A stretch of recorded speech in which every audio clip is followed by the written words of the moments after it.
Cette année avait lieu au Cégep Limoilou la 9e édition du championnat régional étudiant de cheerleading et on s'est déplacé afin de vous montrer l'envers du décor.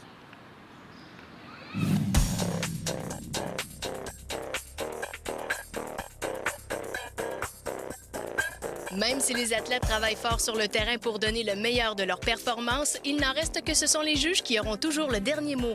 Par contre, ce n'est pas n'importe qui peut être juge. Ça demande d'avoir une certaine expérience du terrain et surtout de connaître la grille de critères.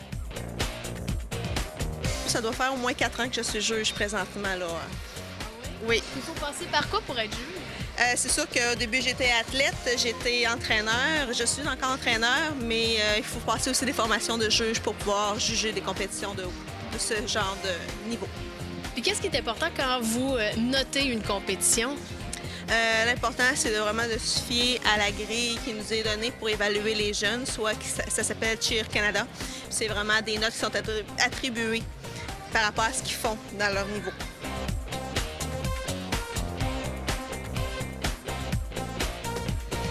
Tout est écrit, les éléments qu'ils doivent mettre dans leur routine, c'est sur quoi ils sont jugés pendant leurs 2 minutes 30 qu'ils font sur le tapis.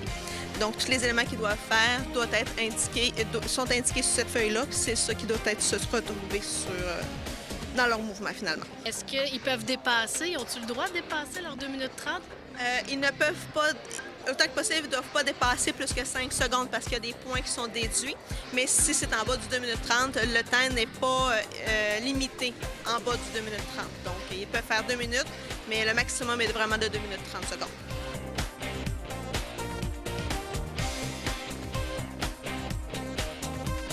Ce qui enlève beaucoup de points, c'est souvent ce qui est moins bien exécuté, ce qui bouge beaucoup, quand ça chute. Les chutes, ça compte pour beaucoup aussi. Oui. Ça peut varier entre moins 1 point jusqu'à moins 5. Okay, bon, justement, quand on parle de 1 point, moins 0.5, qu'est-ce qui fait que là, c'est 1 point, là, c'est 0.5? C'est vraiment la façon qui est tombée la personne. Si la personne peut tomber directement au sol, c'est sûr qu'on y enlève 5 points automatiquement. Si c'est juste un déséquilibre, c'est une exécution qui est plus ou moins bien faite, ça peut aller dans le moins 1, moins 2. Ça dépend toujours de la façon que c'est fait comme chute. On suit vraiment ce qui est indiqué comme pointage dans la grille. C'est vraiment ce qui nous donne, ce qu'on doit donner comme point. C'est plus un jugement personnel, c'est vraiment un jugement par la grille d'évaluation qui est de Cheer Canada.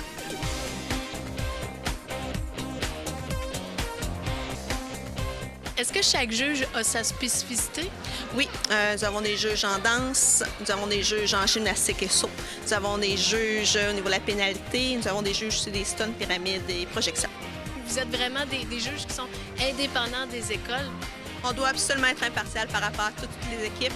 Chaque juge n'est pas relié à une équipe en particulier. Il ne doit pas avoir de lien avec une école en particulier pour vraiment garder l'impartialité le plus possible.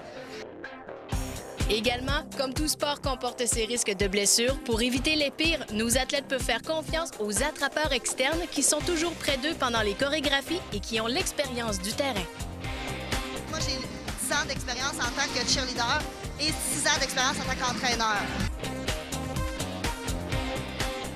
Donc, être attrapeur externe, ça signifie être directement sur le terrain de compétition et puis s'assurer vraiment que les athlètes, s'il y a des montées et puis des choses comme ça, de s'assurer vraiment de la sécurité des athlètes. Donc, de vérifier qu'il n'y en ait aucune ou aucun qui touche le sol. Donc, d'anticiper de quel côté pourrait tomber, de tomber à l'avant, à l'arrière ou sur les côtés. On doit vraiment anticiper cette chute-là pour être prêt, puis vraiment, il ne faut pas que ça touche par terre. On est là pour ça. Est-ce que vous êtes assigné toujours à la même équipe? Non, en fait, on est 5 sur le terrain de compétition. Et puis, toutes les équipes qui passent dans la journée, c'est nous qui s'occupent de toutes ces équipes-là. Donc, au fur et à mesure de la compétition, exemple, dépendamment des tableaux dans la chorégraphie, nous, on se disperse du mieux qu'on peut. C'est ça qu'il faut être très, très concentré. La plupart du temps, on nous demande même de mettre des bouchons là, dans les oreilles pour ne pas être distrait par la musique. Il faut vraiment être concentré parce qu'il se passe plein de choses en même temps. Il ne faut pas être distrait non plus par les chorégraphies. Oui, il y a les montées, mais souvent, il y a plusieurs choses qui se passent en même temps. Donc, il faut s'assurer d'être pas nuisible à la chorégraphie. Vous êtes à peu près combien à toujours être en train de surveiller? En fait, sur le terrain de compétition, on est 5 actuellement. Il y a également un terrain de pratique qu'on ne voit pas, mais qu'il y a 5 personnes aussi qui s'occupent de la sécurité sur ce tapis-là.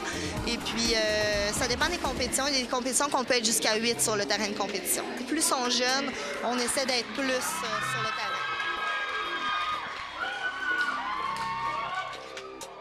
D'année en année, le cheerleading va chercher de plus en plus d'athlètes qui sont passionnés. Ce sport n'est pas que physique, il est également très complexe et s'est énormément développé dans la région de Québec.